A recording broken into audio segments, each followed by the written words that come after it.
Ladies and gentlemen, this is the 12th and final round. Right hand, Golovkin steps in and down he goes again. Unbelievable. Mayweather makes him pay. What a rookie mistake. A sensational left hook by De La Hoya. It's facts. I'm the best. You know what I mean? Sometimes I don't want to believe it myself, but it's the truth. I'm the best. I'm going to show you how great I am. From Southern California, this is the Last Round Podcast. Episode 120 of the Last Round Podcast. Thanks again for joining us, guys. Whether you're listening on Spotify, Apple Podcasts, Boxing Social, Stitcher, we're all over the place. I think we just got on Amazon's Audible or whatever their podcast platforms are. We're on iHeartRadio. We're all over the place. We appreciate it wherever you're listening around the world. This week, Mike is actually unable to make this week's episode. So my guest host is somebody hardcore boxing fans definitely know. Especially a lot of the people who don't read articles, but they watch all the YouTube content. He was probably one of the first initial, and correct me if I'm wrong, but like you were one of the first ones, if not the first one. I don't know the whole details, so if somebody's hating on me out there, I apologize, but I know for a fact you were one of the first ones to enter the YouTube market in the sport of boxing.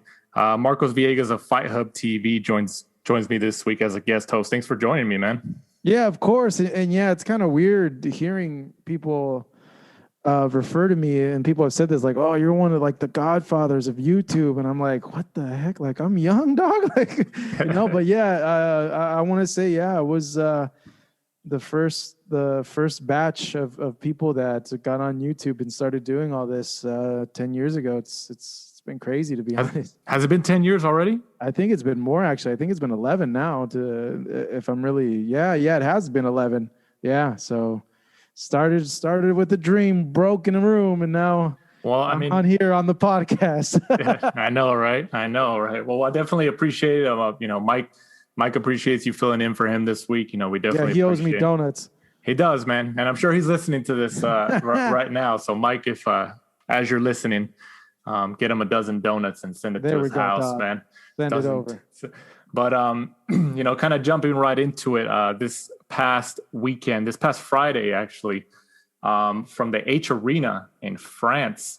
I don't know if you're familiar with Tony Yoka, but Tony Yoka tomorrow undefeated with the 10-0 and with the 12th round TKO in the final round. He gets a TKO stoppage over Joe Tomboy. Oh, I forgot I mispronounce these names all the time. Mike always corrects me because these guys overseas have, a little bit different names most of the time. So Mike's always a good one on the enunciation part. Shields-Dicaire, I'll just say it like that. And this was for the vacant EBU heavyweight title. Yoka actually won a gold medal in the 2016 Olympics. And he was one of the rivals, I guess you could say, of Joe Joyce, who's coming off one of the biggest wins of his career earlier last year. Did you catch this fight? And if you did, what do you think about Tony Yoka's ceiling? He's he's listed as 6'7", fighting at heavyweight. What do you think? You think he's a player in the division? I didn't see the fight, I'll be honest, but I am aware of Tony Yoka. I know Richard Schaefer had signed him a few years back to Ringstar, and he was very high on him. And even when I first saw him in his fights, he had a few fights shown. I don't know what platform. I think maybe in the Ringstar YouTube that he had in France. He looked like he was very raw.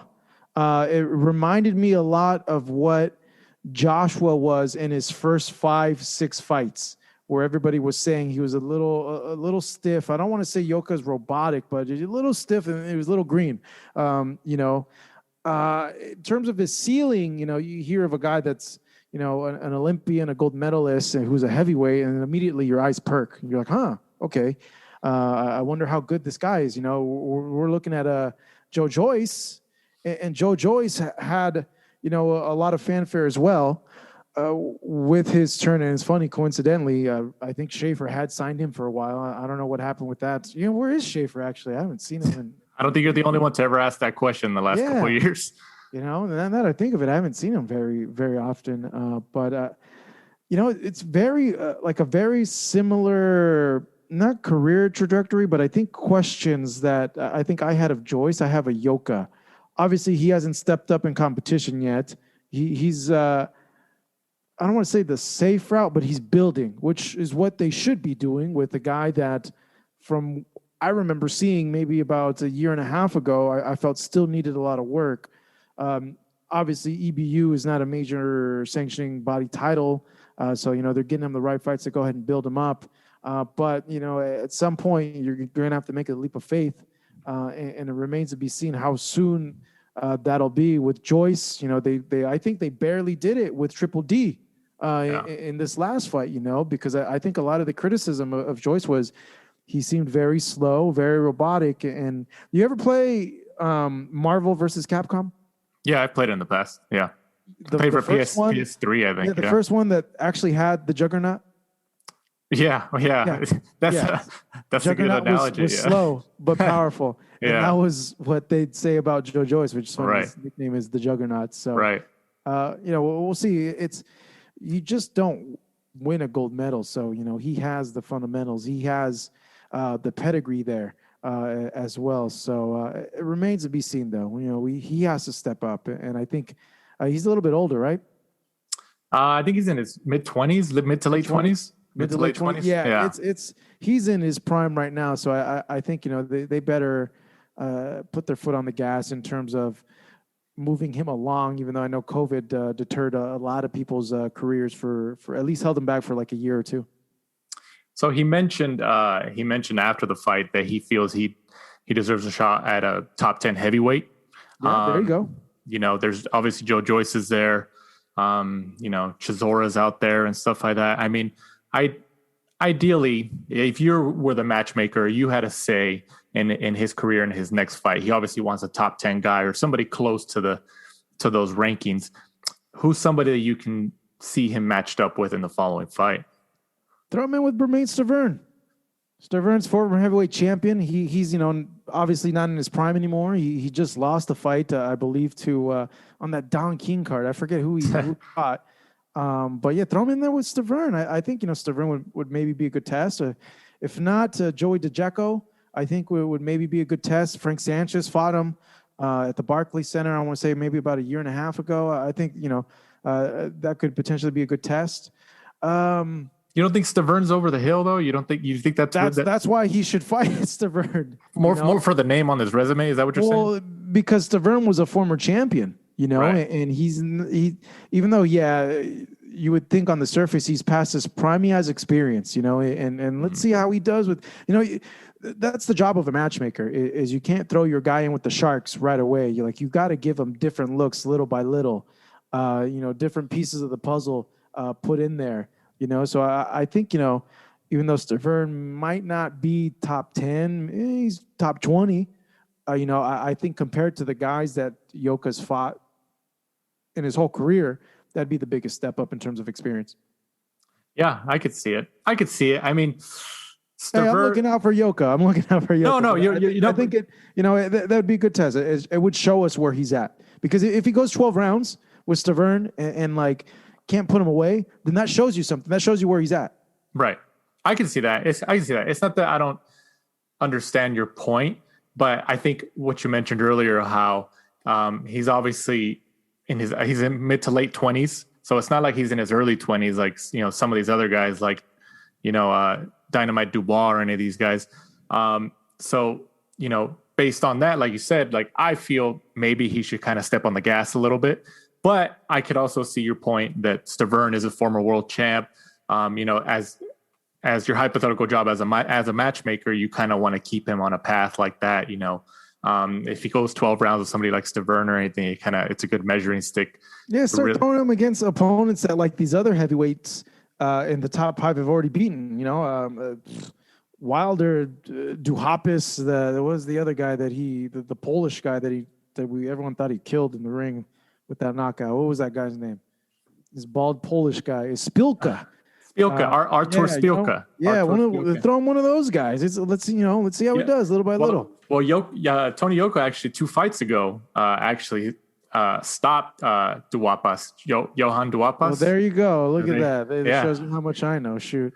Well, no, but actually, that just talks about that just speaks to your mind as, being in the boxing game. If you mention that as a name, obviously the matchmaker was obviously thinking similarly. So there you go. That's how they think. They want to get opponents that these world champions on their way up put out, to just kind of get like a measuring stick as to where they're at this current stage of their development. But also you want to put these guys in there with guys that have faced world champions and have gone a good amount of rounds with these dangerous world champions to show you really where these guys are in their development, but also too, like what kind of heart they have in there, because they're going to make it tough for these guys. Yeah. I hope he's the real deal. Like you said, you don't just win a gold medal in the Olympics by accident, No, obviously. not at all. So I hope that so far he's undefeated. So far he's winning, and the heavyweight division's the best talent pool we've seen in years. At least since Joshua beat Klitschko and Klitschko retired and all that stuff. So more players in that division isn't going to hurt. It's just going to create more excitement and more action. So I hope he continues and his ceiling just gets higher and higher, because it's just going to make everything more exciting. Also, this past Friday, rare Friday pay-per-view, female pay-per-view headlined by the Guo, the self-proclaimed the Guo. And I'm sure some people are going to get pissed off because I said self-proclaimed, but she does say it. She does say it. Clarissa Shields remains undefeated with a 10-round unanimous decision win over Marie-Eve Dicaire, or is it Dicaire? I think it's, well, I don't know. If you're saying it with a French pronunciation, right? Dicari. Yeah, that's what I heard. Sure. I heard Ray Flores, the ring announcer, say Dicari. I think Dicari. Yeah, I heard different pronunciations, so I wasn't sure well, which one usually it was. The ring announcers, they go in the back and they ask them just to make sure, like, how the fighters wanted to say. So I think it is Dicari. Right. So Shields, actually, now she's undisputed. She unified the WBC, IBF, WBO, and WBA super welterweight titles. This was history, at least for the female side of boxing. Like I mentioned, I think it was, I don't know if it was the first time or the first time in several years that women headlined their first pay-per-view card. I saw some type of stat, and I apologize if I'm misremembering that, but this was on pay-per-view. Let's just start right there on the whole pay-per-view side. Obviously, there was a lot of criticism. There's still a lot of criticism why it was on pay-per-view. When you heard that this fight was going to be on pay-per-view, it was on Fight TV actually for $29.99. What was your initial reaction for a bout like this? Okay, I'll be really, really honest here. My first initial reaction was why, but then my second, and this is my honest reaction, was she has the balls to do something like that. I'm going to support her, and I ended up buying the pay-per-view because I respect people that are willing to go out on a limb and take risk and do bold shit, and that's what she's done. And she's taken a risk, and she's putting herself out there knowing that there was going to be a lot of criticism, a lot of critics. Critics thrown back at her, and she went ahead and did her thing. Now, we obviously don't know the buys, don't know how well it did. I bought it, but I'm going to be really, really honest. And I'm probably going to get so much just crap, man, because, I wanted to make a point of buying it just to show her support.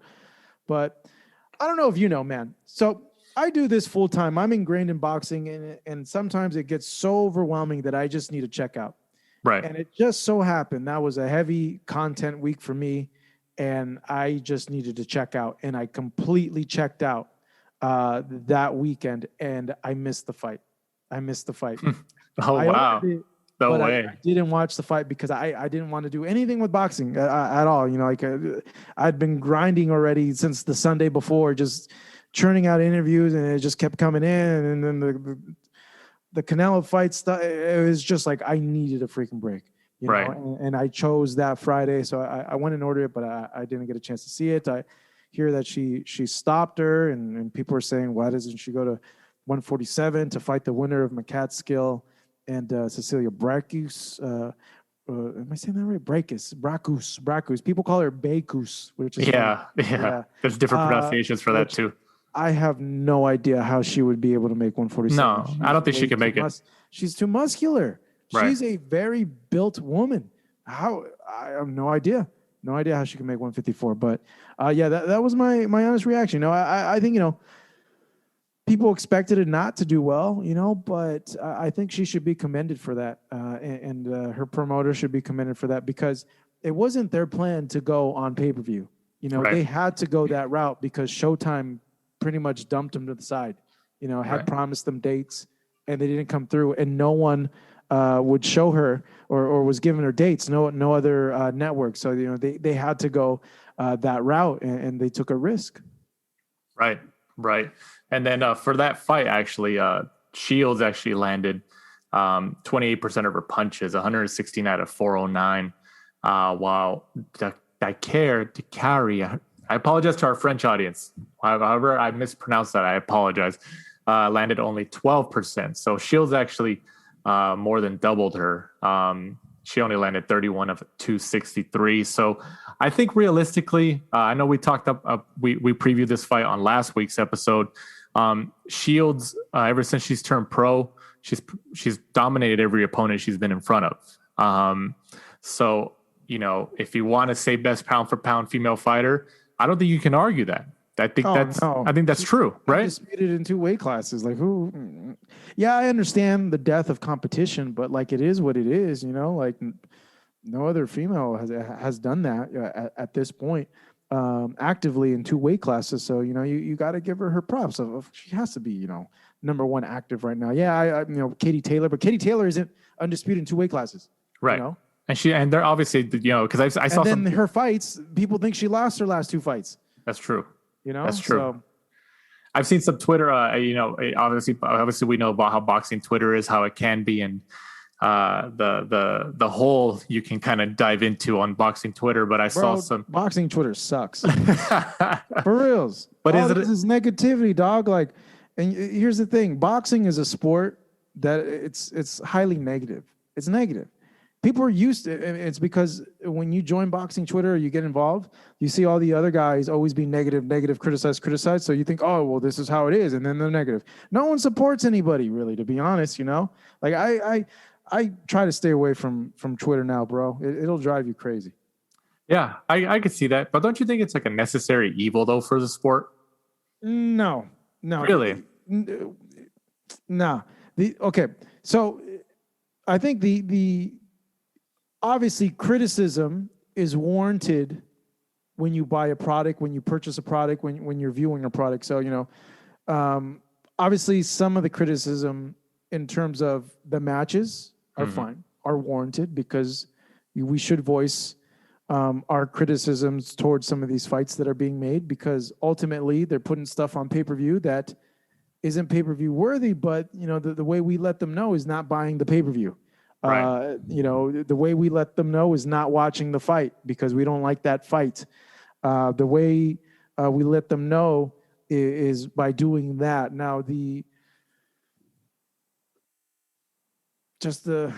constant just bash on Twitter, it's just like, come on. I don't know. Just me in general, I don't like being around that sort of negativity, because it's just like it's like, all I see is just bad.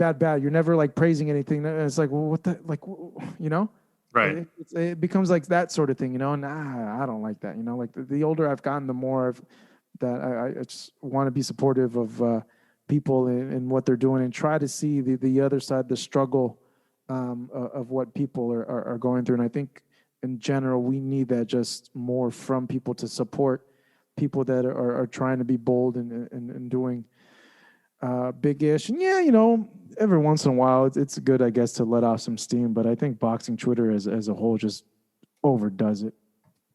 So some people were talking about Savannah Marshall.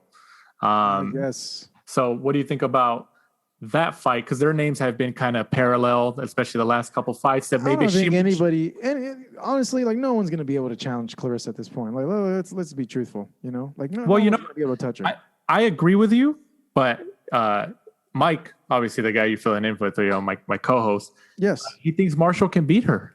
He does. Why does he say that? Well, I mean, we haven't really dived into it because I remember when he had talked about it, he was gonna. Real curious to see like why he feels that way, because at this point, like, I honestly don't see anybody really touching Clarissa. Just how good she is, and she's just at a higher. It's just her pedigree and the time that she spent practicing her craft. But you know what? She is doing MMA.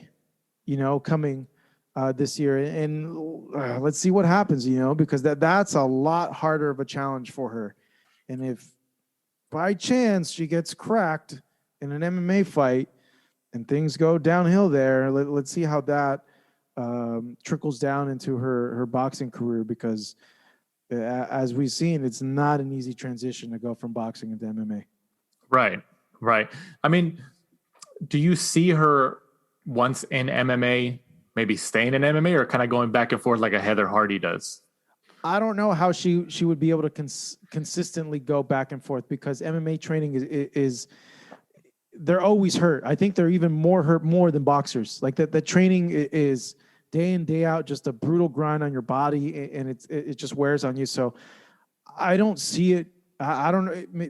She says she is. She says she's Superwoman. At this point, she seems like she's a Superwoman. Maybe she's the exception. Maybe she can. But from what I know, from me personally training in MMA a lot of my life, and then seeing how hurt those guys are, how prevalent injuries are in MMA training, and how difficult it is, I think, in my humble opinion, which probably doesn't mean much, but I don't know how she consistently could keep that up, and I think it could get to a point where she makes a decision based on monetary reasons to see, hey, which one of these endeavors is paying me more, and she'll stick with that. And for what we've seen, the women in MMA are more appreciated. They're marketed better. They're embraced more by the MMA community, and they're paid better in MMA. So it would not be surprising to me at all if she leaves boxing and goes into MMA a la Holly Holm. Do you think, obviously the two biggest companies in the world for MMA are Bellator and the UFC. I mean, could you see one or the other offering her some type of deal? If she does well with the PFL. Right. I think, I don't know how many fights she has on contract with the PFL, but yeah, if she does well with PFL, it's a no-brainer. The thing is, what weight class would she fight? I think the UFC, I'm not sure what their highest women's division is. I don't know if they have a 155. I know Bellator does, but the UFC, I think they only go up to 145, I believe. That's the weight class that Amanda Nunes is dominating, Right. Clarissa's a big, strong woman. So either the UFC would have to incorporate a weight class, or then if that's the case, it's Bellator. It's Bellator. Right. They have I think a higher weight class than 145, I believe so. Right. It's definitely going to be interesting to see how her career progresses now that she's, going into the PFL, and, that's something pretty common that we've been seeing. I'm really interested to see. They're going to match her up, obviously, well in the PFL, but it's going to get to a point where she's going to face somebody that's going to go right to taking her down, clinching, working their ground game, and that's going to be really interesting to see how much she really has soaked up everything working with Greg Jackson and Winklejohn over there in New Mexico. Right. Absolutely. You mentioned how you did support the fight by buying it. You just didn't, you wanted to tune out from the sport for a little bit. I think don't rub it in, bro. Well, no. Well, I'm just saying, like, at least you supported with your wallet, which is the most important thing, right? Yeah, no.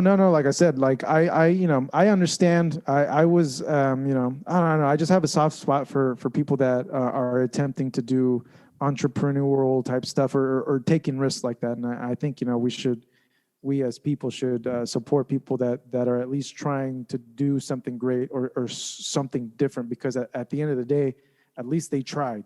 You know, Right. that's a lot better than what we're doing, which is nothing. Well, because I wanted to mention that again because Shakur Stevenson, who is, I would say, I would categorize him as one of the good friends of Claressa Shields. They were in the Olympics together. They came up together. I don't know if you saw, he actually deleted the tweet, but he tweeted about an hour or so before the event started, or maybe before the main event. He tweeted who has a link for the fight, and he started getting a bunch of crap for it. Be like, aren't you his friend? Like, you know, how much? Aren't you rich? Yeah, and then he ended up deleting it. But but we all know as boxing fans, we don't like paying for stuff. No, know? right. But I mean, like, I thought it was pretty funny. I would have thought too, because they I think they share the same publicist also. So the publicist had to have like just been like, what the heck are you doing? You know, like, yeah. And yeah, obviously as a friend, I would expect that'd be a no-brainer, but that's actually kind of comical. But that touches on, in general, like the boxing fan, we don't like paying for stuff that we don't deem as worth the money. But also too, I think a majority of the boxing fans are very working class. You know, they're not of the highest tax bracket. And historically, it has never been. They're working men and women and everything. And hey, man, it's tough times right now, man. People are having to budget and penny pinch right now. Do you think? But not Shakur Stevenson. He's not penny pinching for sure. Well, I mean, that if he's asking for a link, I mean, what is Top Rank really paying him over there? You know, no, he just doesn't want to pay. he's doing well. One final thought or one final question for you, Marcos, as we move on from this topic. Do you think this, like I mentioned earlier, this event was priced at $29.99, $30? Do you think that was the right price point for an event like this? I think so. $30 is $30. You know, that's not a lot. If you go to a bar, that gets you maybe 2 drinks. You know, if you really want to get behind, like as a fan, if you're a fan of a fighter, okay, say you're you know, because she does have a lot of supporters. When we've posted clips of Claressa, I'm surprised by the amount of support she has from her core fan group. If you're a supporter of something, $30 is not a lot when you compare it to $70 pay-per-views, $80 pay-per-views, $100 pay-per-views. It's not a lot, especially if you're you know, like I said, if you're like 110% behind a personality or a fighter like that. So I think I wish all the pay-per-views were priced like that. Yeah, that'd be pretty sweet. I mean, I think the whole, even though it was also kind of an event, I think the whole Tyson Jones one was at $49.99. I mean, look at how much. Yeah, let's drop the pay-per-views to $49.99. The thing is, they don't. I talked to Steven Espinosa about this, Showtime. Right. Like, you guys were like, people are penny pinching right now. Like, why are you guys charging $70 for pay-per-views? Mm-hmm. You guys should lower the price to $49.99.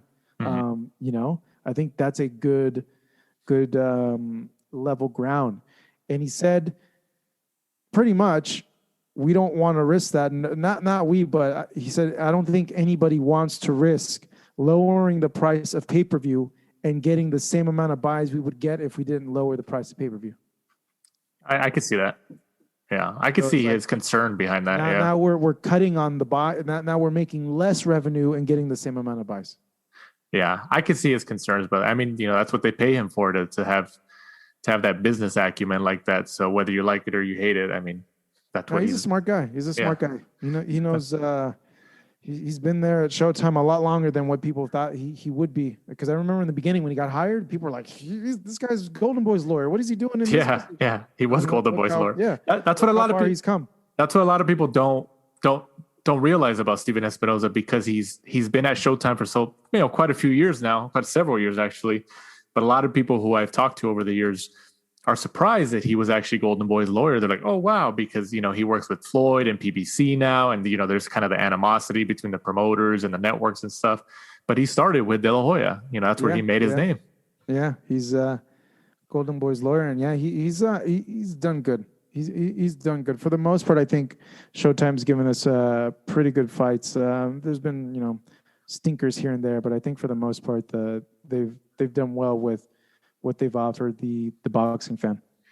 And speaking of Showtime, this upcoming Saturday, the 13th of March, from the Mohegan Sun Casino in Connecticut on Showtime, the undefeated David Benavidez, 23-0, goes up against Ronald Ellis, 18-1-2.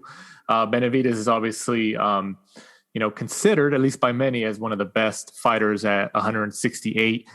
His name is being mentioned a lot more consistently with Canelo, since Canelo's been at that weight class. I think, to me, he's the real deal. What do you think?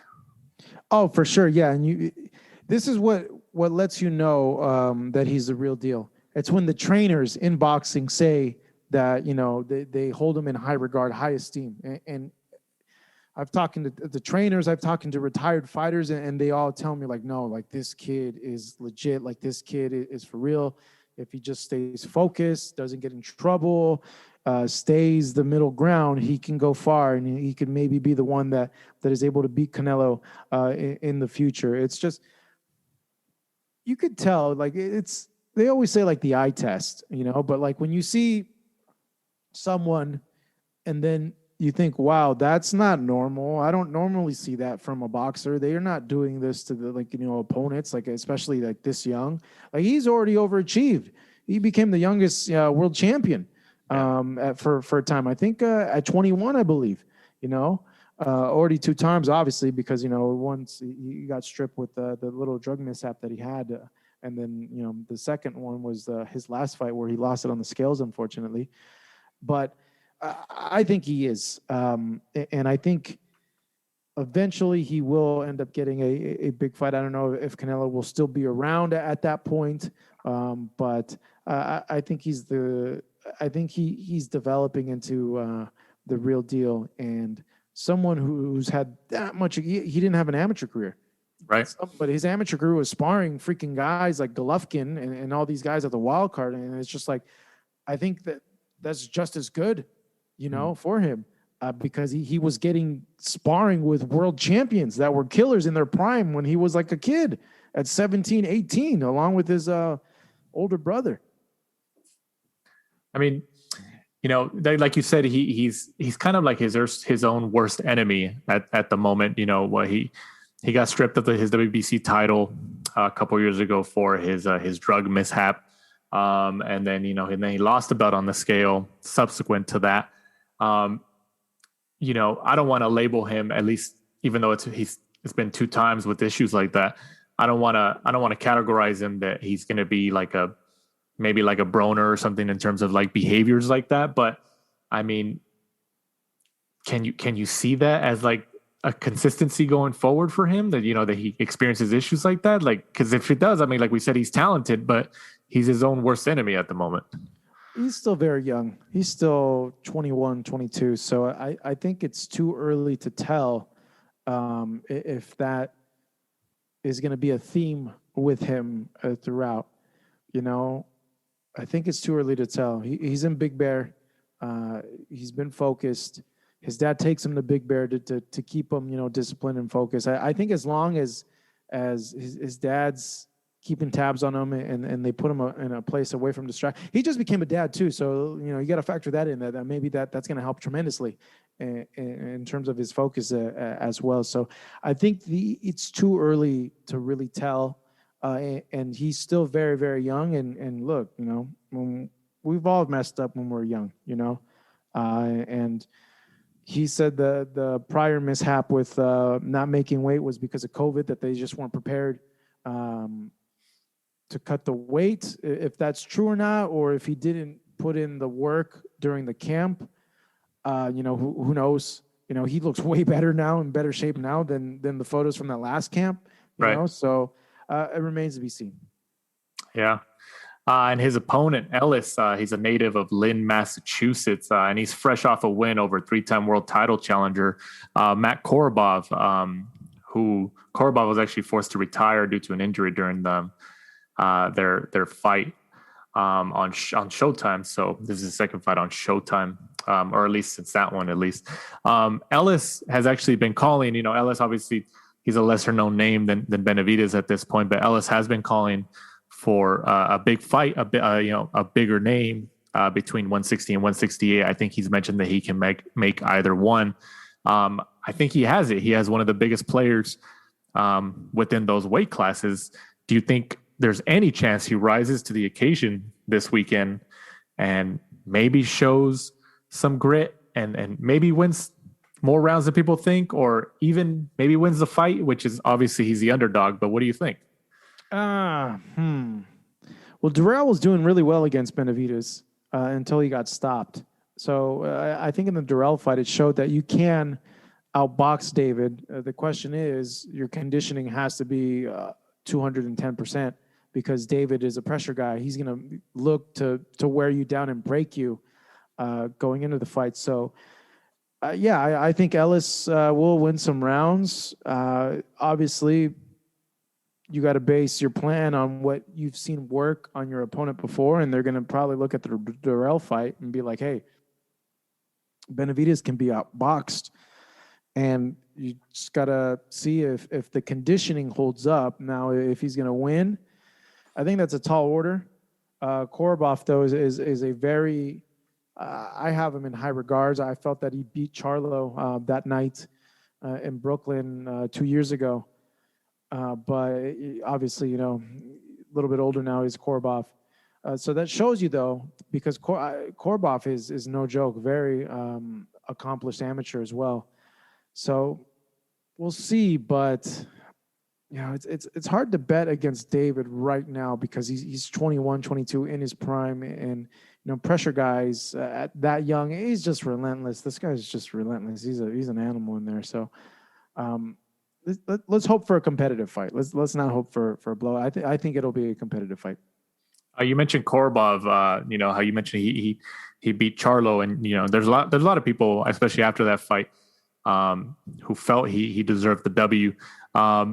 Were you at that time? Did you score that fight for PBC as the unofficial scorer? No, I didn't. I think that was one of the first Fox fights, and they had the Larry Hazard, who is the Atlantic City State Commissioner, New Jersey State Commissioner. He scored that fight, but I was ringside for that fight, and I remember everybody with Fox asked me to get a second opinion, and I'm like, Korobov on that fight. Korobov won the fight. I'm like, the results should have been flip-flopped. Mm-hmm. Jermell should have gotten the decision with Harrison, and Korobov should have gotten the decision with Jermall. I just felt that night he had a better night than Jermall, and he to me landed the better punches, and he outboxed Jermall at that point. And then we're rounding off the whole Benavidez topic here. Assuming he wins, as he is the heavy favorite going into this weekend against Ellis. Who's a hypothetical matchup for him next? Maybe like a Callum Smith or something like that? I know this fight is a eliminator, a WBC eliminator, and Durrell, I think, just actually fought in another WBC eliminator.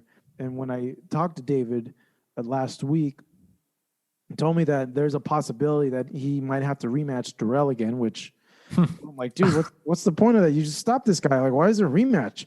He's like, well, it's an eliminator, and the winner is the number one mandated to fight Canelo. I'm like, but you stop this guy. And he's like, yeah, but that's politics for you. That's how the WBC works. So it could maybe be that we see another Durrell.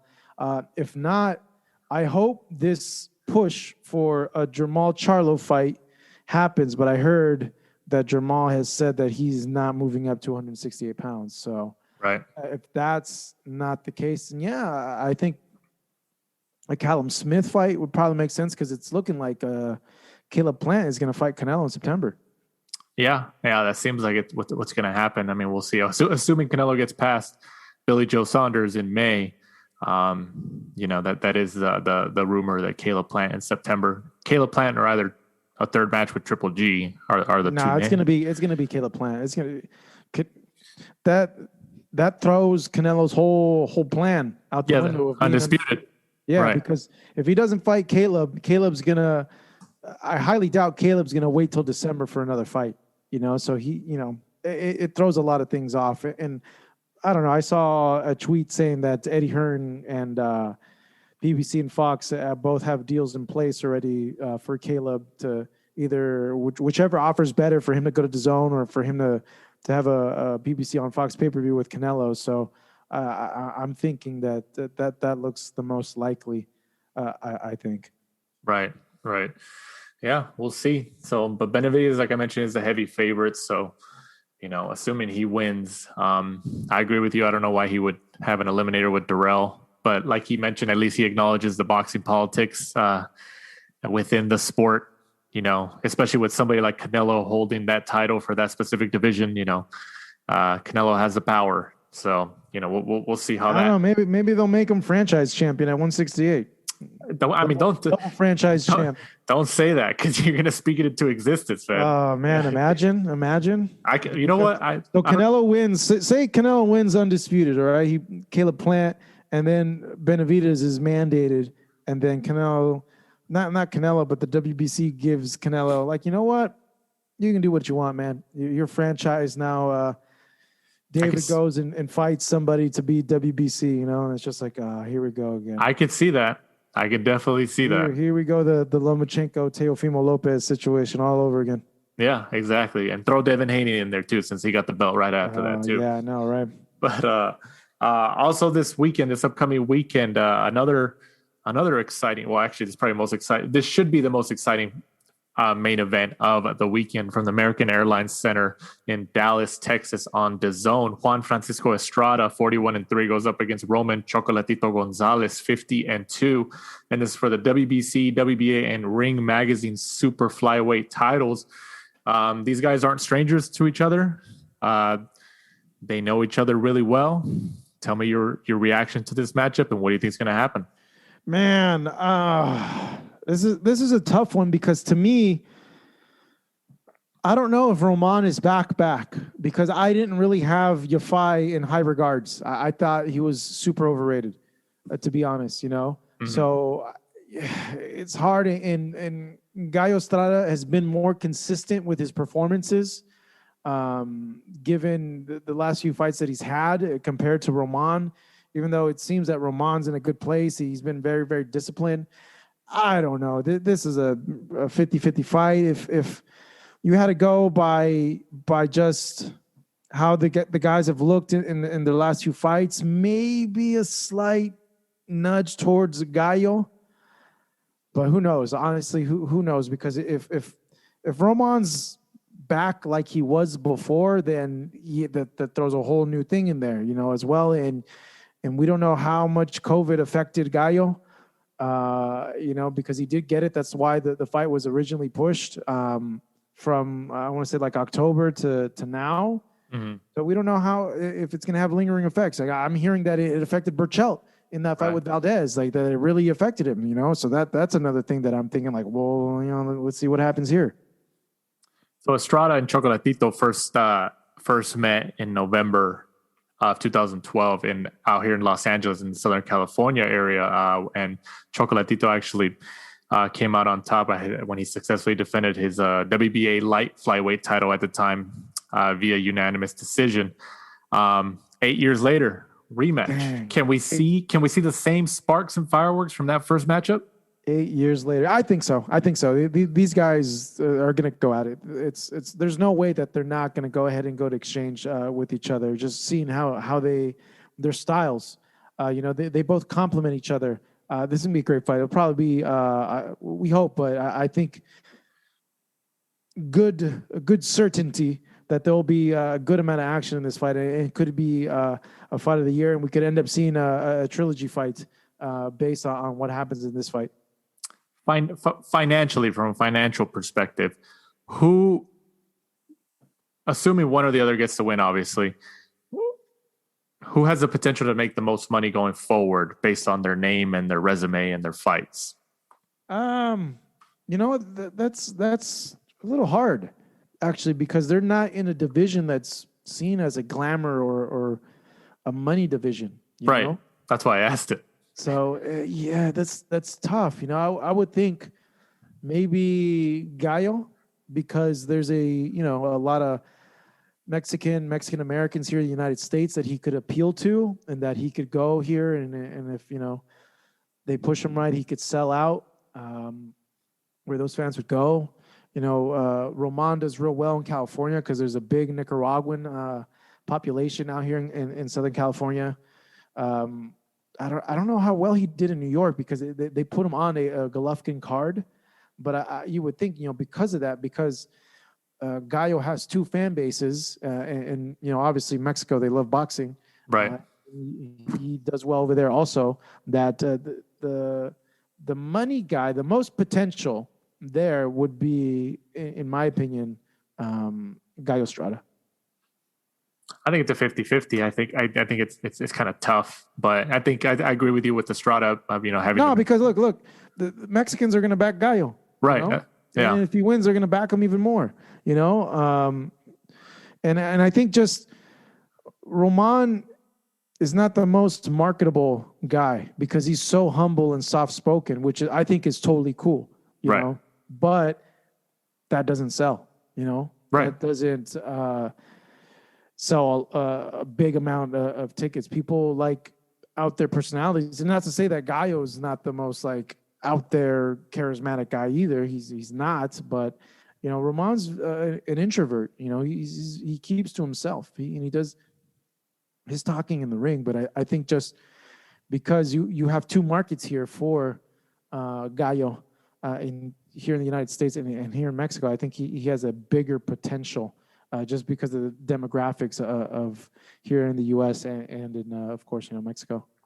Absolutely.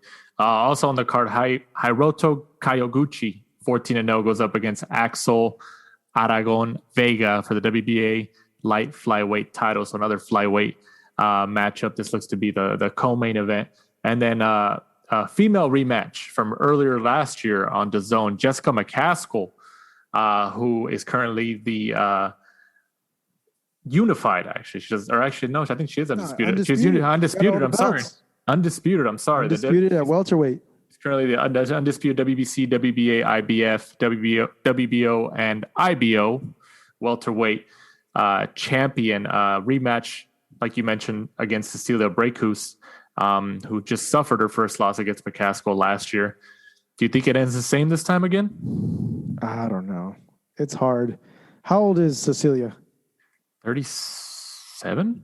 She's in her late 30s, I believe. Yeah, she still looks fine as one, but she's getting up there. Yeah, it's a young person's sport. Any sport is a young person's sport, but especially in boxing and MMA. That's a tough one.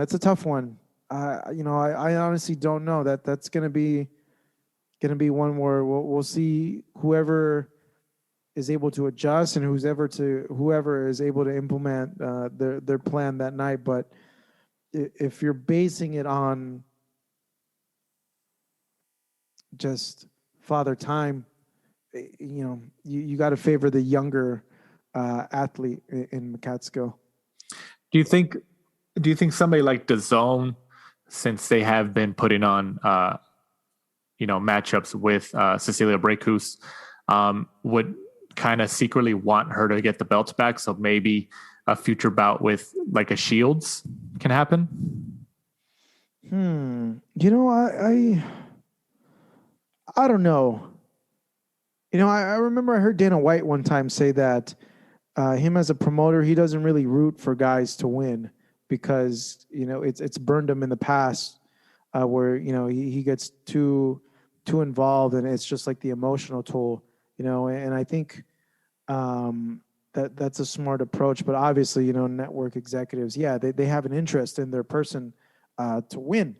But I don't know.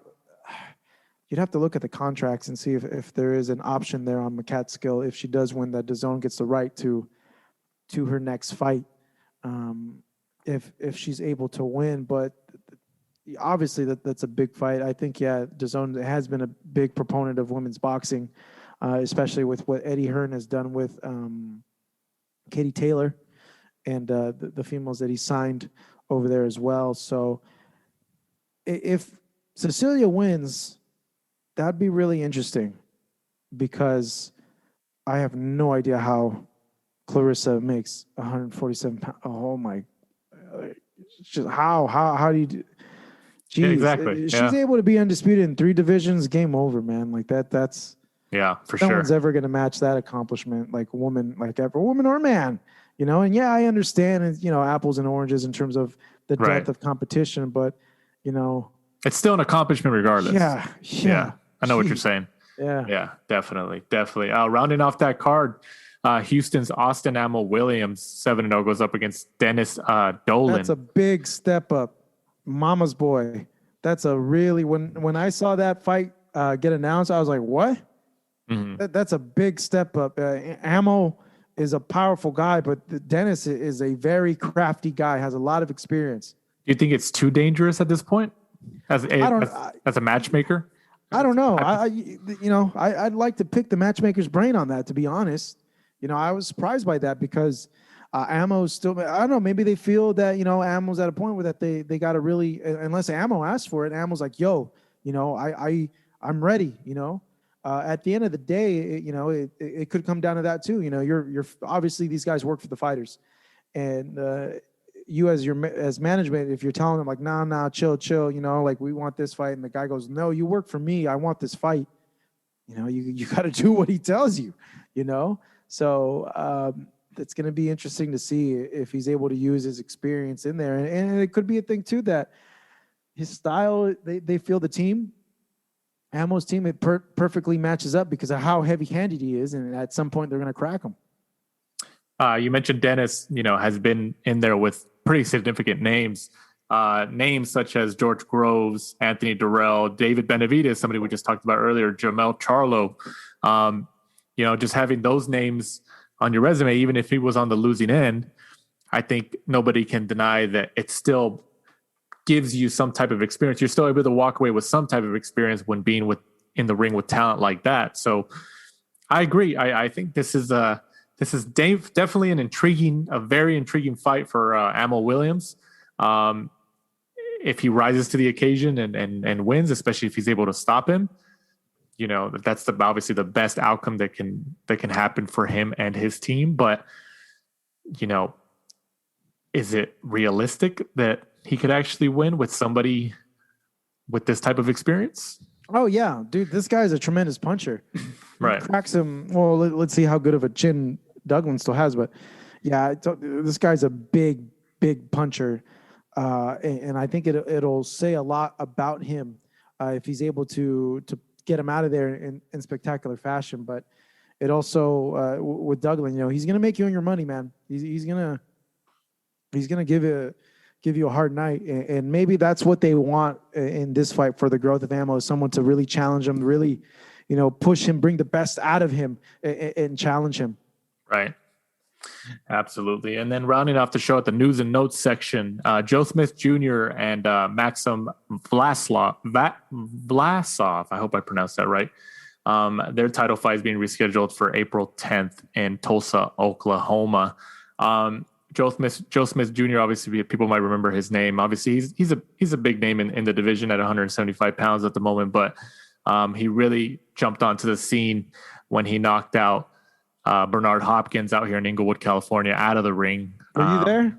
I was, yeah, I was there too. That was crazy. So, knocked him out of the ring. I think that moment really garnered attention. It was already a lot of attention on it because it was Bernard Hopkins' last fight, but that definitely, gained a lot of mainstream attention because a lot of mainstream outlets picked it up because of that interesting out of the ring knockout. What do you think about this matchup on April 10th? I don't know anything about Vaslov, or however you pronounce his name, to be honest. I'm just hoping that Joe wins and we see him against Beterbiev. That's all I'm hoping for, because that's a tremendous fight between Beterbiev and Joe Smith Jr., both huge knockout punchers. I know Maxim is a very accomplished amateur, but that's all I really know. I've never seen him fight, to be honest. I don't know the type of style that he brings into the ring. So, I would defer that to you, man. What do you think? I mean, Beterbiev is a monster. I think it is an exciting fight if Smith wins this upcoming fight in April, and goes up against like an Artur Beterbiev. But I think Beterbiev is he's a different animal, man. Especially at that weight class. Canelo's even mentioned, I think, his team saying at one point last year that they were considering Beterbiev. Yeah, they weren't. I think they just said that as like smoke and mirrors. But dude, I asked Eddie that question that Tuesday. I'm like, would you guys fight Beterbiev? He's like, oh yeah, we would. And then I asked Oscar like 2 days later, and he's like, no, this is a one and done. Like, he's gonna go back down to 168. Like, he's not a light heavyweight. And I'm like, I get it. Like, you're in that situation. You don't want to make your guy look bad. Right. Like they're wussing out on something. And honestly, I think Canelo would fight a Beterbiev, if he wins, I don't know. Maybe Canelo could be Beterbiev. I'd like to think that he probably would make Beterbiev miss a lot. Thing is, when he doesn't miss, how are those punches going to affect a Canelo that's a lot smaller than a Beterbiev? And if he could sustain that pressure. Mm-hmm. The other thing is, we don't know if Beterbiev will be able to take a Canelo's punches either as well, So I think, actually Canelo, he could surprise people with a Beterbiev fight. Obviously, everybody thinks Beterbiev would just steamroll over Canelo, but Beterbiev's slow. Yes, he's powerful, but he's slow. And you got to think Canelo, that's a good advantage for Canelo, but we're not talking about Canelo versus Beterbiev. We're talking about Joe Smith and Beterbiev and Vlasov. Vlasov, yeah. Either way, I like Smith Jr. I've been a fan of him for quite a few years now. I like him too. I like the whole, how I think he has a tree trimming service with his dad or something like that. So yeah, I want to do an interview with Joe Smith in a treehouse, one of his tree houses.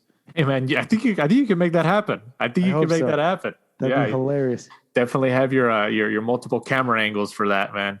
Virtual reality or something like that. But. Obviously moving on to another news and notes section, Joshua Buatsi actually just announced that he has linked up with Virgil Hunter, who trains out over here at the Bay Area in California. What do you think about this pairing? I have Virgil at very high regards. I think he's an excellent trainer, really, really good. So I think it's going to do well for him. Thing is how well he meshes with Virgil. It takes a while to kind of find your groove with your trainer as well.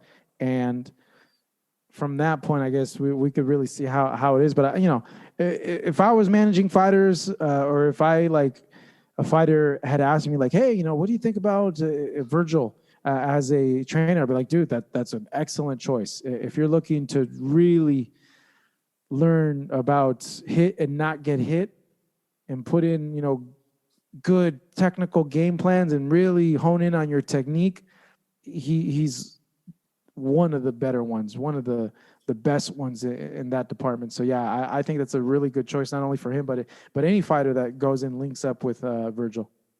Yeah. I think it's a very interesting move, and I think it'll help Buatsi, especially because I'm assuming he's going to come over here to the States, to California to train. Kind of get. Yeah, no way Virgil's gonna go. Yeah. I don't think he would go over there. At least not like on a permanent or temporary permanent basis, if that makes sense. But I think it's going to be good for both parties involved. So I definitely think it's a good move for his career moving forward. So we'll see how it turns out. And also recently announced Gary Russell Jr. Goes up, is reported at least by the WBC to have a matchup against Rey Vargas for the WBC featherweight title. That's his once a year defense. This is actually Rey Vargas he's not a slouch. No, I'm talking about Gary Russell. No, yeah. Right. But every time we see Gary Russell, it's not really, I feel, at least in my opinion, that Rey Vargas, even if this is a once a year, which it probably is for Gary Russell, like we're used to, Rey Vargas is a good name to be that once a year at this point. He's Rey's undefeated. Right. So I think 30 something, somewhere around there. Yeah, and he's tall. And he has he doesn't, I guess a lot of criticism about Rey is he has a very boring style. He's a very, doesn't fight like a typical pressure fighter. And, you know, he has a long reach and he's tall. You know what? Let's see how Gary's able to adjust to this fight. But it did surprise me.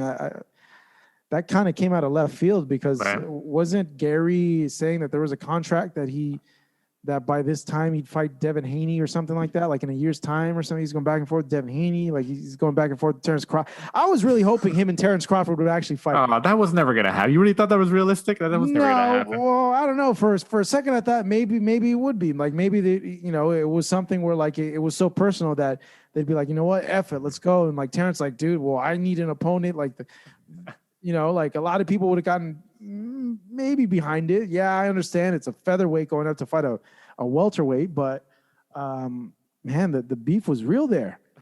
It was. But for the once a year we see Gary Russell here, and that's a shame for Gary Russell because I feel that we've missed out on a lot of potential fights with him, and I haven't talked to him. I don't know if it's by his choosing or if it's because, there's only so many dates with PBC and he can't get any or people are passing on fights with him. But I think for boxing fans, it's like, it's a shame. And he probably doesn't because he's getting paid well. Right. He's winning. But, I would think maybe you'd wonder like, hey, could I have gotten more out of my prime? Mm-hmm. Right. I mean, I'm sure if this keeps going, eventually as he gets older and retires, and I'm sure he'll look back at it and be like, man, I should just did it. But he's making money and that's all that matters. He's taking care of himself and his family. So at the end of the day, that's all that matters. And then you mentioned Devin Haney. Devin Haney is actually reported to fight. I don't know if it's official or not, but I believe it's essentially official as reported to fight Jorge Linares. I think it's likely official. And then one thing that kind of stole the thunder from that matchup, I like the matchup, but one of the things that's kind of taken the thunder from that announcement was that Haney's getting paid a reported $3 million. What do you think about that? Good for him. $3 million. Good for him. This is an interesting fight because Jorge used to spar against Devin in Vegas. So they're familiar with each other. And we'll see how Jorge is now. A lot of people have counted him out. But I've seen a good contingent of people that are like, no, there's still a lot left of Jorge. Right. And a in shape, focused Jorge still beats a lot of people. So I think this will be interesting. I think this is really going to show us where Devin is. Right. And if he really is as good as he says he is, or he's facing, he is good, but he's just not there yet because Jorge is still what Jorge is when he's focused and 100%. Right. And then, there's some people who are mentioning that Jorge Linares, is like, oh, well, he got beat by Pablo Cesar Cano, but that was at 140. So obviously him and his team knew like, okay, this isn't the weight class for me. This wasn't the right move. So they're going back down to 135. So obviously at 135. But Haney's not a big puncher. Cano's a big puncher. Cano's a big guy. Haney's not a big knockout puncher. Like he has power, but he's not a knockout puncher. Right. No, you're right. You're right. Which I think makes this fight a lot more intriguing as well. Because like you said, we saw what Cano did to Jorge Linares. It was just kind of like, and kind of embarrassing to a point, just how Linares. Surprising, that's for sure. Like no one was expecting that to happen. But all of Jorge's losses outside of the Lomachenko fight have been like weird things like that, where like he's winning and then all of a sudden he gets clonk, and it's just like, what the heck happened there? Yeah. It's a very interesting. Yeah, it's weird. Yeah, very interesting way how his career has turned out to be like that with his losses. He's going to be a Hall of Famer, though. For sure, he's a Hall of Famer. Hall of Famer already for sure. But if he's able to get this win over Haney, I think that's like the last, I guess, push to like do something really great. Because if he loses to Devin, they're just going to use Jorge as a stepping stone as an opponent. Oh yeah, big time. Yeah, big time. But it is an intriguing fight. Hopefully, it delivers in the ring. So, and then, Haney, we'll see how he really measures up to somebody who's has a pedigree at 135. So we'll see how that goes. But Marcos, we thank you here at the Last Round Podcast. We thank you for jumping in and saving me as my guest co-host this week. Before we sign off here, go ahead and then let people know. Obviously, you're the founder of Fight Hub. You have Fight Hub TV on YouTube. But anything else you got on? I know we were talking about your podcast venture just before we started recording here. So before we let you go ahead and plug everything you got going, man. Oh yeah, man. Thank you for that. Yeah. So obviously, like you mentioned, we have this little YouTube channel called Fight Hub. So if you guys aren't subscribed to it, please subscribe to the YouTube channel and follow us on social media at Fight Hub TV. We're in the process, and we already have a few on there of transferring our video interviews into audio form. So our in-depth, unedited one-on-one interviews are now available on Apple, Apple Podcasts, Spotify, it's everywhere. It's wherever you could find a podcast, it's on there, because I made sure that stuff went through. So you can find us there. Just type in, Fight Up TV, podcast, Fight Up podcast, and we'll come up. So yeah, man, that's been the latest. And, obviously, if you guys want to go ahead and give me a follow as well, personally, at Hey, it's Marcos V. I am still doing the unofficial scoring for the PBC on Fox shows. Nice, man. You definitely got a lot of experience in the boxing game. So we have a lot of people from across the pond in the UK who listen to our episodes. So I don't know how I know obviously the big YouTube channels over there, like Boxing Social, one of our partners, they're pretty solidified over there, but I'm sure you have a lot of UK fan bases over there too, based on your metrics and stuff like that. Love to get more. Exactly. You enjoy Boxing Social, and they do good work there. Absolutely. Fight Hub. Get the skinny on the American fighters. Share the love, man. Share the love, right? But once again, special thanks to my co-host of this week for episode 120 of The Last Round, Marcos Villegas of Fight Hub TV. I'm Danny Z. This is The Last Round. Thanks for supporting and listening to the show. Follow us at The Last Round 12 on social media. Rate, review, and subscribe. This is The Last Round Podcast.